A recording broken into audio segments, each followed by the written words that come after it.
সারা বাংলা থেকে আসা সব ভাইয়েরা বোনেরা যারা আজকে এখানে লাখো লাখো এখানে উপস্থিত হয়েছেন। আপনারা জানেন যে এইখান থেকে এই ব্রিগেড প্যারেড গ্রাউন্ড থেকে জনগর্জন হবে এবং দিল্লি কাঁপবে এই জনগর্জনে। এর শুরুটা করেছিলেন অভিষেক বন্দ্যোপাধ্যায়।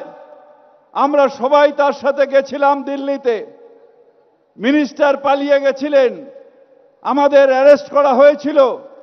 তারপর অভিষেক বন্দ্যোপাধ্যায় এসে বসেছিলেন এই রাজভবনের সামনে ধর্নায়। তারপরে মুখ্যমন্ত্রী নিজেও ধর্নায় বসেছেন, কিন্তু দিল্লির টনক এখনো নড়েনি। ধন্যবাদ জানাই মমতা বন্দ্যোপাধ্যায়কে যে 100 দিনের টাকা সেই গরিব মানুষদের এত কষ্ট হলেও রাজ্যের কোষাগার থেকে মমতা বন্দ্যোপাধ্যায় দিচ্ছেন। আর মোদিজি রোজ এসে খালি মিথ্যা কথা সারা বাংলায় বলে যাচ্ছেন। আমাদের সন্দেশখালি নিয়ে মিথ্যা কথা বলছেন, বিভিন্ন জায়গায় মিথ্যা কথা বলছেন।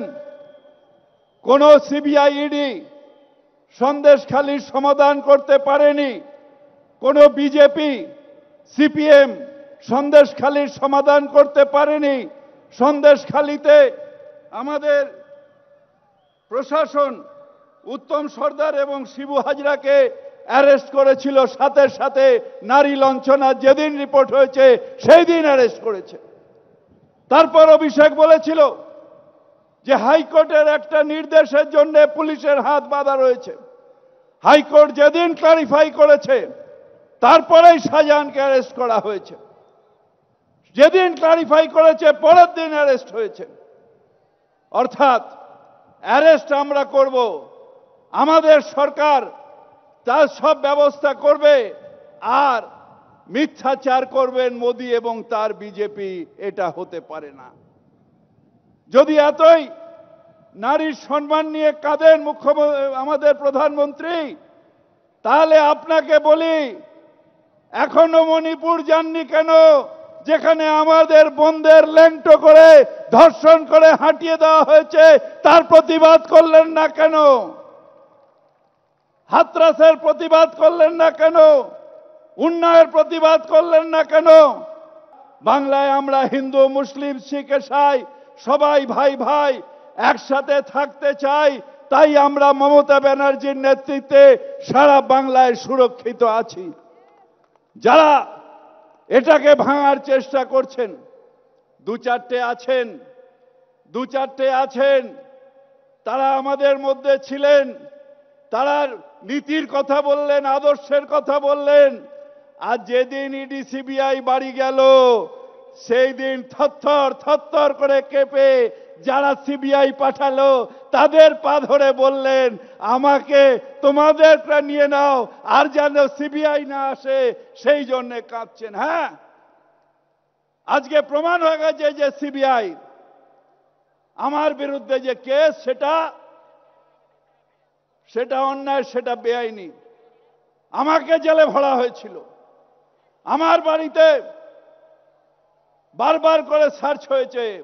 কিন্তু আমি বলি যে আমি ভয় পাবো না, সার্চের ভয় পাবো না। হ্যাঁ, নিশ্চিতভাবে নিজের মেয়ে, নিজের স্ত্রী, নিজের কন্যা তাদের অপমান হয়, কিন্তু তার জন্যে আদর্শ দিয়ে যাব বাবা হিসেবে পায়ে ধরার শিক্ষা কখনোই নিজের কন্যাকে, নিজের ছেলেপিলেকে দিয়ে যাব না। সেই জন্য বলি सरफरोशी के तमन्ना अब हमारे दिल में है, देखना है जोर कितने मोदी तुम्हारे बाजू में है। আমরা তৃণমূল কংগ্রেস কর্মী বামফ্রন্ট আমলে পুলিশের গুলিতে ভয় পাইনি। 21শে জুলাই গুলি, বিভিন্ন জায়গায় গুলি হয়েছে, আমরা ভয় পাইনি, আজও ভয় পাই না। আমরা সগর্বে বলি আমি ভয় করব না। দুবেলা মরার আগে মরবো না ভাই, মরবো না। আমি ভয় করব না। অন্যায় হচ্ছে, চারিদিকে গব্বর সিং যেভাবে রামগড়ের ওপর অন্যায় করেছিল, ওখানে বলে করেছিল, কিন্তু ওরা জানে না যে এতগুলো বিরুজয় এরা সবাই বসে আছে, পুরো মাঠটা জুড়ে বিরুজয়েরা বসে আছে। লড়াই লড়াই লড়াই চাই, লড়াই লড়াই লড়াই চাই। এই লড়াইয়ের নেত্রীকে, এই লড়াইয়ের সেনাপতিকে, লড়াই লড়াই লড়াই চাই।